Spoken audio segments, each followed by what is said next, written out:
The National Weather Service in Peachtree City has issued a severe thunderstorm warning for northwestern Wilkinson County and central Georgia, Baldwin County and central Georgia, northeastern Squid County and central Georgia, eastern Jones County and central Georgia, until 5 p.m. Eastern Daylight Time.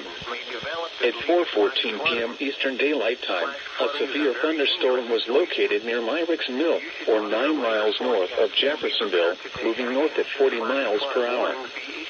Hazard, 60 miles per hour in gusts. Source, radar indicated. Impact, expect damage to roofs, siding, and trees. Locations impacted include Milledgeville, Gordon, Ivy, McIntyre, Midway Hardwick, Merriweather, Coopers, Allenwood, Mountain, Springs, Haddock, Pancras, Greenberry Crossroads, Scottsboro, Melville Mill, Hardwick, and Browns Crossing. For your protection, move to an interior room on the lowest floor of a building.